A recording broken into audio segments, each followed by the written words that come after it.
तुम्हाला सुद्धा जर एखादा नॉन-व्हेज पदार्थ हॉटेल, ढाब्यावरच्या चवीलाही मागे सारेल असा, तोही फक्त अर्ध्या तासात बनवायचा असला ना, तर घरच्या घरी कुकरमध्ये फक्त 20 ते 25 मिनिटात तयार होणारी ही अंडा बिर्याणी नक्की बनवून पहा. अगदी झटपट बनवून तयार होते, जास्त तामझाम होत नाही आणि विशेष म्हणजे चवीला इतकी भन्नाट लागते, की तुम्ही हॉटेल, ढाब्यावर खायला जाणं विसरून जाल. पण त्याआधी हा रेसिपी व्हिडिओ तुम्हाला थोडासा जरी आवडला, तर व्हिडिओला जास्तीत जास्त शेअर करा, एक लाईक नक्की करा आणि चॅनलला सबस्क्राईब करायला विसरू नका. सर्वात आधी आपण अंडी शिजवून घेऊया. त्यासाठी कढईमध्ये मी 4 अंडी घेतली आहेत. आता यामध्ये पाणी घालायचं आणि ही अंडी शिजण्यासाठी गॅसवर ठेवायची. आता अंडी शिजतायत तोपर्यंत पुढची तयारी करून घेऊया. त्यासाठी इथे मी एक बाउल घेतलाय. आता यामध्ये इथे मी 1 वाटी बासमती तांदूळ घेतलाय, तो काढायचा. आपण नेहमी पुलाव किंवा बिर्याणी बनवण्यासाठी जो तांदूळ वापरतो, तोच तांदूळ मी या ठिकाणी घेतला आहे. तुम्हाला रेग्युलर घरी तुम्ही भात बनवण्यासाठी वापरता, तो तांदूळ वापरायचा असला ना, तरी सुद्धा वापरू शकता. आता यामध्ये पाणी घालायचं आणि हाताने चोळून हा तांदूळ एक 2 ते 3 वेळा स्वच्छ असा धुवून घ्यायचा. अशा पद्धतीने हाताने चोळून हा तांदूळ धुवून घेतला, की यावरचं एक्स्ट्रा स्टार्च आहे ते पूर्णपणे निघून जातं. तर इथे पहा 2 ते 3 वेळा तांदूळ मी स्वच्छ पाण्याने धुवून घेतलाय. आता यामध्ये पाणी घालायचं आणि झाकण ठेवून हा तांदूळ एक 10 मिनिटं किंवा पुढची तयारी होईपर्यंत भिजत ठेवायचा. आता तांदूळ भिजतोय, अंडी शिजतायत तोपर्यंत पुढची तयारी करूया. त्यासाठी गॅसवर कुकर गरम करायला ठेवलाय. कुकर गरम झाला की यामध्ये 5 चमचे तेल घालायचं. तेल गरम झालं की इथे मी 2 मोठे कांदे उभे पातळ चिरून घेतले आहेत. आता यातला अर्धा कांदा यामध्ये घालायचा. अर्धा कांदा मी तसाच शिल्लक ठेवलाय आणि आता हा कांदा आपल्याला छान सोनेरी रंग येईपर्यंत तळून घ्यायचाय. आपण नेहमी बिर्याणी बनवताना जसा बरिस्ता तयार करतो ना, अगदी त्याच पद्धतीने. आता कांदा तळून होतोय तोपर्यंत अंडी सुद्धा शिजवून झाली होती. ती छान अशी सोलून घेतली आहेत. आता अंड्यांना सुद्धा अशा पद्धतीने कट मारून घेऊयात, म्हणजे यामध्ये जो मसाला आहे तो आतपर्यंत शिरेल. तर इथे पहा कांदा तळून होईपर्यंत अंड्यांना सुद्धा मी कट मारून घेतले आहेत. तोपर्यंत इथे कांदा सुद्धा छान सोनेरी रंग येईपर्यंत तळून झाला आहे. असा सोनेरी रंग येईपर्यंतच कांदा तळून घ्यायचा. तेलामधून काढला तरी कुकिंग प्रोसेस चालू राहते आणि कांद्याचा रंग आणखी गडद होतो. तर इथे सर्व कांदा मी एका डिशमध्ये काढून घेते. त्यानंतर आपण पुढची तयारी करून घेऊया. तळून घेतलेला सर्व कांदा मी एका डिशमध्ये काढून घेतलाय. आता कुकरमध्ये जे तेल शिल्लक आहे त्यामध्ये जी कट मारून घेतलेली अंडी आहेत ती घालायची आणि आता ही अंडी सुद्धा अलटी-पलटी करत छान सोनेरी रंग येईपर्यंत तेलामध्ये फ्राय करून घ्यायची. अशा पद्धतीने अंडी तेलामध्ये फ्राय करून त्यानंतर बिर्याणीमध्ये घातली की ती अजिबात तुटत नाहीत, आहे अशी राहतात. तर इथे पहा छान सोनेरी रंग येईपर्यंत अंडी मी फ्राय करून घेतली आहेत. ती सुद्धा एका डिशमध्ये काढून घेऊया. आता गॅसचा फ्लेम पूर्णपणे लो करायचा आणि यामध्ये काही खडे मसाले घालायचे. खडे मसाल्यांमध्ये इथे मी 2 तमालपत्रे, 1 मोठी वेलची, 4 लवंगा, 2 हिरवी वेलची, 5 ते 6 काळी मिरी, 1 दालचिनीचा तुकडा आणि अर्धा चमचा जिरे घेतले आहेत. खडे मसाले एक अर्धा मिनिटं परतून झाले की जो अर्धा राहिलेला कांदा होता तो यामध्ये घालायचा आणि कांदा सुद्धा आपल्याला छान सोनेरी रंग येईपर्यंत परतून घ्यायचा आहे. कांदा परतून घेत असताना गॅसचा फ्लेम मीडियम टू लो केला तरी सुद्धा चालेल. आता हा कांदा परतून होतोय तोपर्यंत एक वाटण तयार करून घेऊया. वाटण तयार करण्यासाठी इथे मी अर्धा चमचा जिरे, आलं, 5 ते 6 हिरव्या मिरच्या आणि 15 ते 16 लसणाच्या पाकळ्या घेतल्या आहेत. आता हे सर्व साहित्य मिक्सरच्या भांड्यामध्ये काढून घ्यायचं.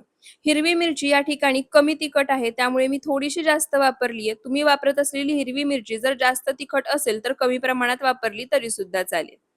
आता हे सर्व साहित्य लागेल असं थोडं-थोडं पाणी घालायचं आणि मिक्सरला फिरून याची एक पेस्ट तयार करून घ्यायची.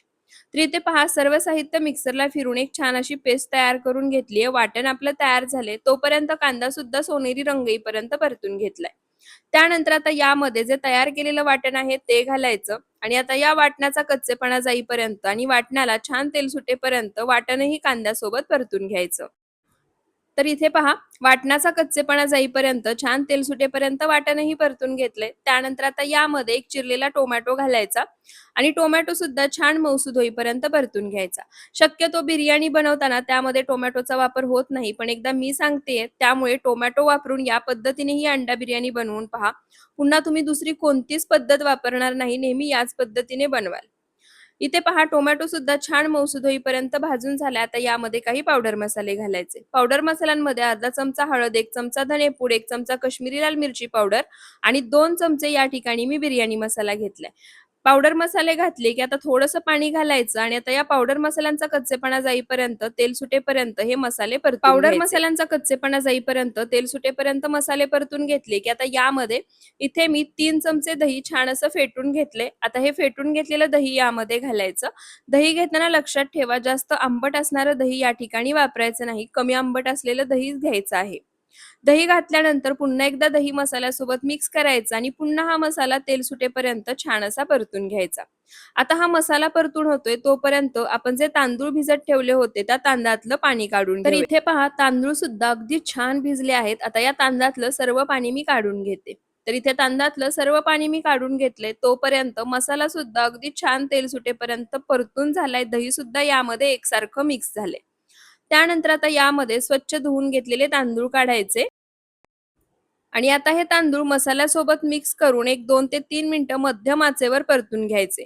फक्त तांदूळ परतून घेत असताना लक्षात ठेवा हलक्या हाताने मिक्स करून परतायचे कारण तांदूळ आपण भिजवून घेतले आहेत. भिजवून घेतल्यामुळे ते हलकेसे मऊ पडतात आणि मग जर आपण पटपट हे हलवायला लागलो तर ते तांदूळ मोडतात आणि भात मोठा आणि छान सुटसुटीत होत नाही. तर इथे पहा तांदूळ एक 2 ते 3 मिनिटं मसाल्यासोबत मी छान असा परतून घेतलाय. त्यानंतर आता यामध्ये पाणी घालायचं. तर इथे मी या वाटीने मोजून 1 वाटी तांदूळ घेतला होता. त्याच वाटीने मोजून एक 1.5 वाटी पाणी मी यामध्ये घातलं आहे. पाणी घातल्यानंतर सर्व मसाला, तांदूळ पाण्यासोबत एकदा मिक्स करून घ्यायचं. जर तुम्ही ही अंडा बिर्याणी पातेल्यामध्ये किंवा कढईमध्ये बनवत असाल तर 2 वाटी पाण्याचा वापर करा.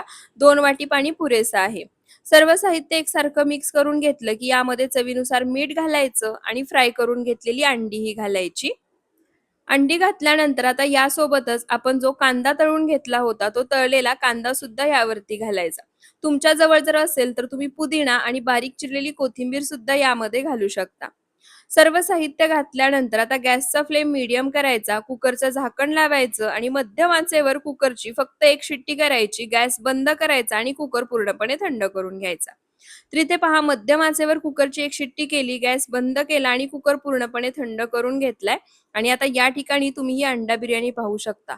अगदी तांदूळ तुप्पट-तिप्पट फुलला आहे आणि मोकळी सुटसुटीत अशी ही बिर्याणी तयार झाली आहे आणि तांदूळ अगदी छान मऊसूत शिजलाय सुद्धा.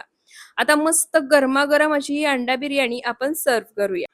तर तुम्ही सुद्धा एकदा जास्त तामझाम न करता हॉटेल, ढाबा, रेस्टॉरंटच्या चवीलाही मागे सारेल अशी अंडा बिर्याणी घरच्या घरी या पद्धतीने एकदा नक्की बनवून पहा. व्हिडिओ आवडला असेल तर फॉलो करा, लाईक करा आणि चॅनलला सबस्क्राईब करायला विसरू नका. धन्यवाद.